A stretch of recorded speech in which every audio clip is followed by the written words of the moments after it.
There's more carnage and chaos in Iran as Tehran burns amid more overwhelming and unstoppable Israeli strikes hit the Iranian government, hit the Iranian military, hit the Iranian regime, and the Iranians are in full panic mode after wave after wave after wave of Israeli strikes rain down hell.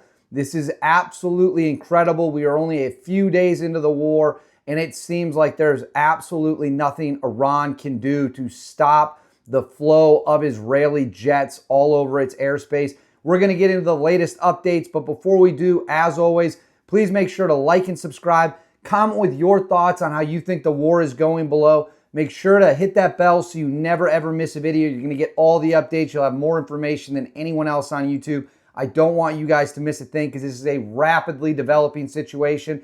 Now, let's get into it. Israeli forces continued to hammer Iran on Saturday, which technically would be about 36 hours into the war, 36 to 48 hours in the war, just obliterating targets across the country, but zeroing in. I'm filming this on Sunday, June 15th. Now strikes are intensifying on Tehran. They are taking out military positions in Tehran. They've hit airports. They've hit intelligence locations, rocket locations, Iranian secret police locations. They are just lighting up, and Tehran is engulfed in flames and on fire. You can see smoke everywhere throughout the city.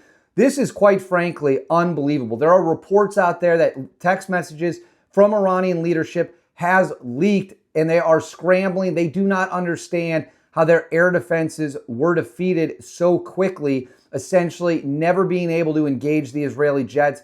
The IDF announced on Saturday that it had complete air control of Tehran. It announced on Sunday today that they've opened up entire corridors across the country where their planes can fly completely untouched. This is an ass-kicking of unprecedented scale. We have more footage of the damage, including flooding in Tehran after hits by IDF planes.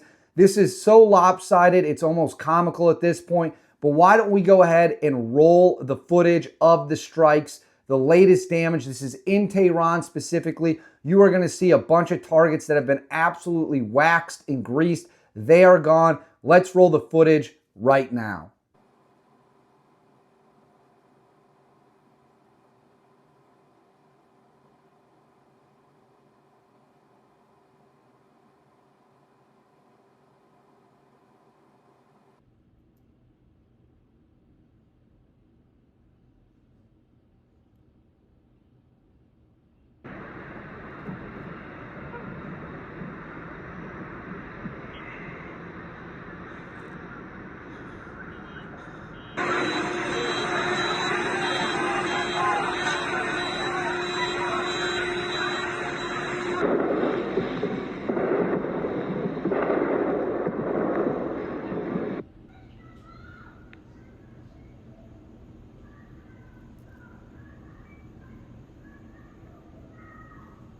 So you just saw footage of the Iranian hits, the Iranian targets being lit up. Iran has responded by firing more and more missiles at Israel. Some have caused significant damage. About 10% roughly of the missiles are getting through. The United States is stepping up and also shooting down those missiles.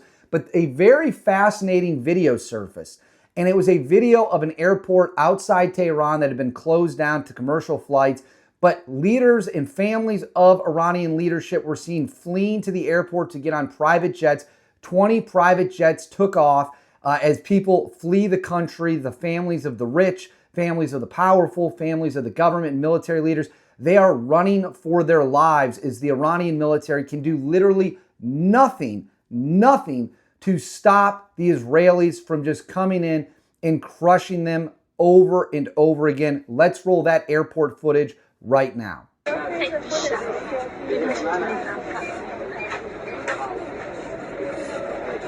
So you just saw a video of Iranian leaders and families reportedly leaving the country, fleeing.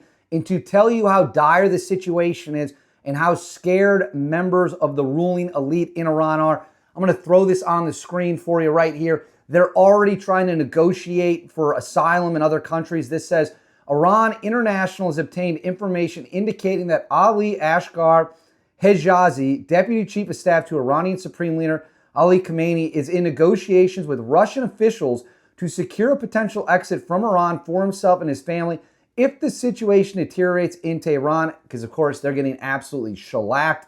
Russian officials have said to have guaranteed his evacuation via a secure corridor, with other senior officials of the regime said to be securing their own guarantees from foreign governments and or planning their own exit strategies from Iran in case of significant escalation with Israel. So the Iranian leaders are literally attempting to flee the country, figure out where to go, as they have lost complete control. They've lost air superiority, which they probably never had, to be fair.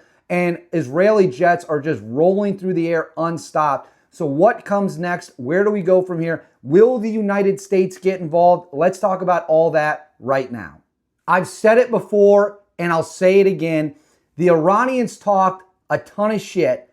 They wanted everyone to believe they were so big, bad, and tough, and they're still doing that. They're still issuing statements, how they're going to destroy Israel, how they're going to wipe Israel off the map, how they're going to get Netanyahu, how they are going to, get revenge for what has happened.